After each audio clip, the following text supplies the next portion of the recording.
What I have said is she is not allowed to go to any HEB in San Antonio, Texas. Okay. You are not allowed to work as a home health care provider. Just put it in the cart and walking it past all points of sale. And it's not as though she's 18.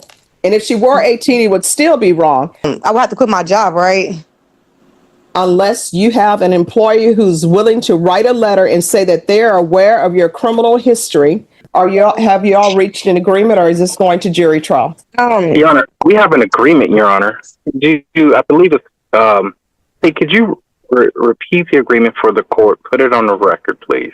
Ms. Moore, can you unmute yourself? Yes. Did you reach an agreement with the state? It was 2 years deferred education probation. So I'm going to put you in a breakout room. You all need to complete the paperwork, and we're going to take this matter up today. Judge, can I take this up at a later setting in maybe a week or two? No. Okay.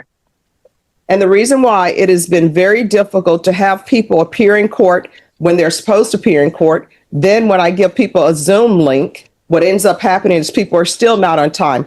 This case will be resolved today. If this case is not resolved today, then you will be in jury trial on this case next week, and everyone will be here at 9 a.m. I'm going to send you to breakout room number 2. Ms. Ferguson will meet you there. She will get your email address so this can be completed. Did you understand you're charged with theft of property less than $2,500 with 2 or more previous convictions? That's a state jail felony. The range of punishment is anywhere from 180 days up to 2 years in the state jail facility and up to a $10,000 fine. Did you understand? Yes, ma'am. According to the plea, there's a $1,000 fine probated, and the state is recommending deferred adjudication. Did you understand that to be the plea? Yes, ma'am. The court will find there's sufficient evidence to find you guilty. The court will defer finding of guilt as you've applied for deferred adjudication. Are you proceeding with sentencing? Yes, Your Honor. Anything you wish to say on behalf of your client? No, Your Honor. All right. Are you currently employed? Yes. What do you do? Home health care. I don't allow people who are on probation in my court to do home health care.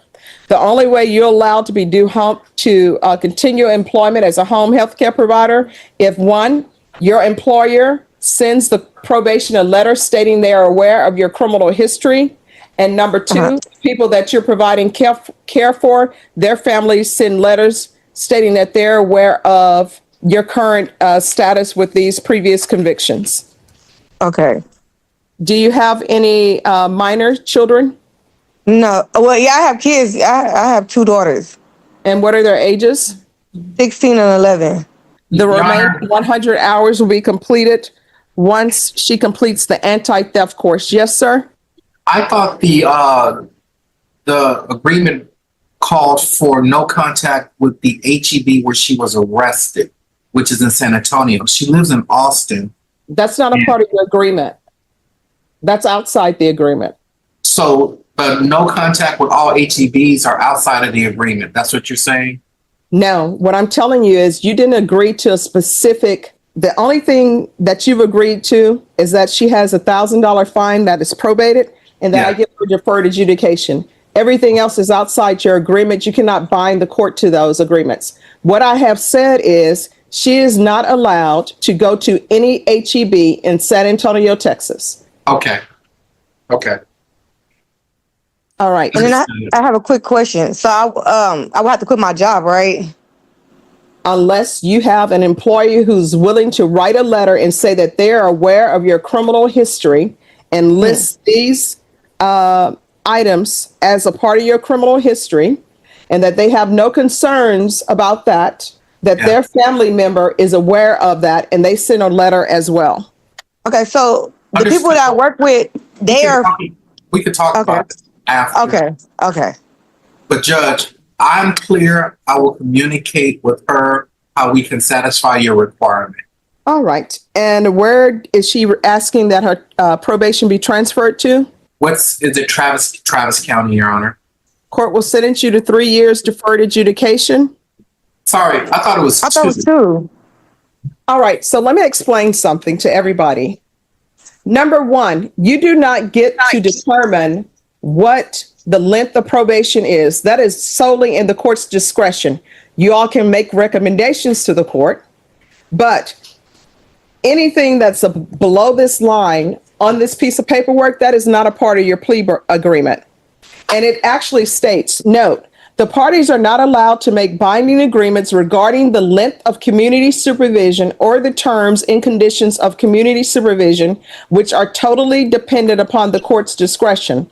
The following recommendations do not constitute part of the formal plea agreement. And what is listed? 2 years for the length. TAP evaluation, 150 hours of community service restitution. I don't have to give her 150 hours of community supervision. I could give her, restitution. I could give her 300 hours. The no contact with HEB at Valley High Drive. I can say no contact with HEB throughout the state of Texas. The anti-theft course, I don't have to give that. The reason why I am giving her 3 years deferred adjudication, because I don't want anyone to think that I'm just arbitrarily giving people things. She is charged with theft of property under 2,500 with 2 or more previous convictions, which means that she's been stealing 2 or more times before she even got to the felony level. As the hearing continues, confusion emerges over the terms of the defendant's probation and how they could affect her career as a home healthcare worker. Judge Boyd steps in to clarify that the court, not the attorneys, has the final authority over probation conditions. After reviewing the defendant's criminal history, Judge Boyd decides that a longer probation period is necessary, increasing the recommendation from 2 years to 3 years. And according to the stipulations that y'all entered to, she went into HEB, took a Ninja ice maker or Ninja smoothie maker and just put it in the cart and walking it past all points of sale. And it's not as though she's 18. And if she were 18, it would still be wrong. But at some point in time, people should learn you're not allowed to take items from stores unless you paid for them. So should she be getting a minimum of 2 years on probation? No. Okay, so I have a question. Cause at first they was offering me this time, sir. Your Honor. Probation. Is there anything else with regards to sentencing?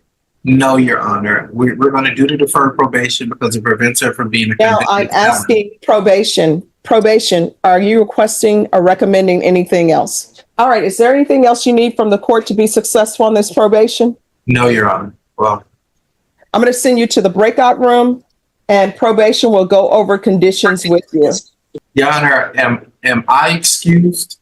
No, you are not. You need to go into breakout room with probation and make sure that your client understands her conditions. Understood. Thank you. All right. Thank you. All right. You entered into a plea yesterday. The court accepted your plea. The court entered a legal sentence. Are you seeking to withdraw that plea? Yes. Yes.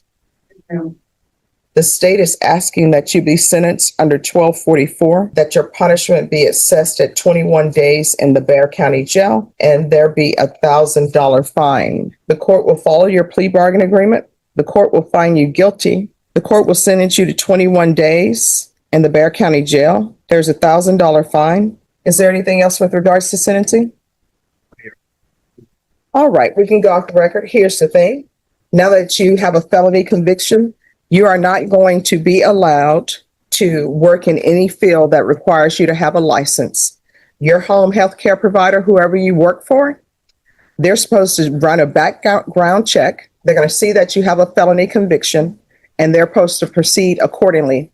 If they do not proceed accordingly, and if you pick up a theft case from one of the residents, what's going to end up happening is they're going to be sued because they're on notice, and whatever happens to you happens to you.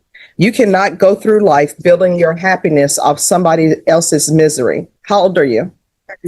You're 36. You know you're not supposed to be taking things that do not belong to you.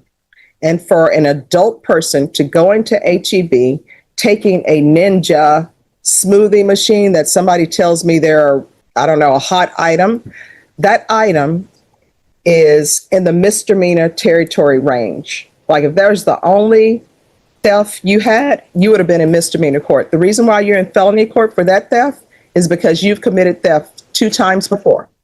And obviously your career is stealing, and that's what you want to do. But what I'm telling you, steal again, you're going to have another felony.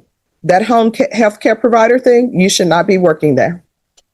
And people always want to know, why are you not letting me work as a home healthcare provider? And you know what? If you had a relative who was a child, who was in a facility where they're a vulnerable person, you would not want a felon taking care of them either.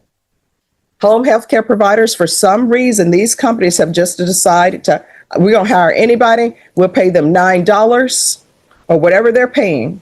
And they just let anybody care for anybody's relatives. And then when stuff gets stolen, yeah, they'll fire you. And then you go to the next place and become another home healthcare provider. And nobody knows that there's a felon working with their relatives. And sometimes relatives don't care. They're just like out of sight, out of mind. Hopefully my relative is being fine. And then when items comes missing from their relative, people are like, well, did they really have it? They're suffering from dementia. Did they really have it? They really don't know what's going on in their life. So you are not allowed to work as a home healthcare provider. Faced with the revised probation terms, the defendant chooses to withdraw from the plea agreement that could have kept a felony conviction off her record. Judge Boyd then imposes a sentence of 21 days in the Behar County Jail and enters a permanent felony conviction. Before concluding the hearing, Judge Boyd warns that the conviction may end her career in home healthcare and will remain with her for the rest of her life.